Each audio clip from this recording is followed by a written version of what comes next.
I was talking over with a number of my board members this event that we could do. You know, storytelling is such a central component of the programming that we do in building relationships between Muslims and Jews in Los Angeles. I got a feeling this is gonna be a good day. I can feel it in my veins. I can feel it every time I look into your eyes. Things And because of this relationship, I realized how important it is in general to be willing to be friends with people who you think are so much different than you, so you can realize how much you have in common. I'd like to see more stuff like this. I think one of the things that drew me to LA Muslims, for example, was that it was mostly Muslim most of the time. So this event really provided that platform to come together and share some really exciting stories and really make it a very fun event where we can talk about not only our own issues, but really the generic issues that the entire community faces overall. But we can still make a change.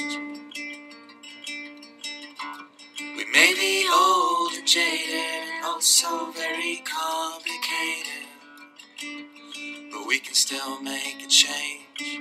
When you just keep an open mind, and more importantly an open heart, you'd be surprised at the connections you make despite all the differences.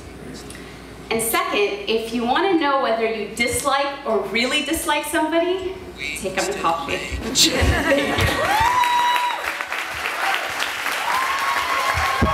So we were incredibly fidgety. And at some point, my mother got really fed up with this. And she turned around and looked at us and said, "Girls, you need to be quiet right now." And my sister, with all of her 5-year-old sass, and she was about 2.5 feet tall at the time, she looked up at her and she said, "Why do you care? You're not even Jewish." It was a really long car ride home. I truly believe that if all of us in here were to break our, bring down our walls and allow ourselves to be vulnerable, we could find common ground. I believe that with all my heart.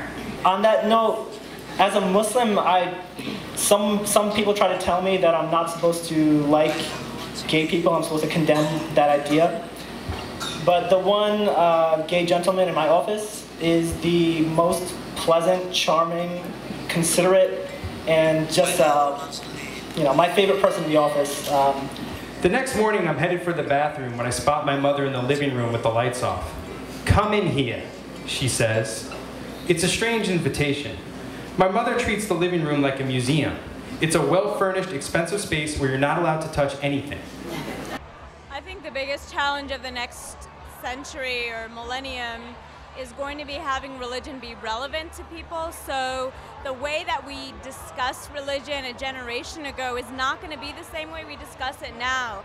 So the ways that we engage across religion really have to reflect the way that conversations are happening in society. So tonight was really amazing because I met new people.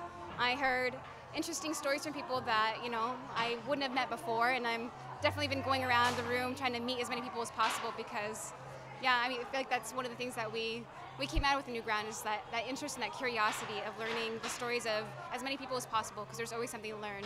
We're the ones who lead the way. We're the ones who lead the way. We're the ones who lead the way.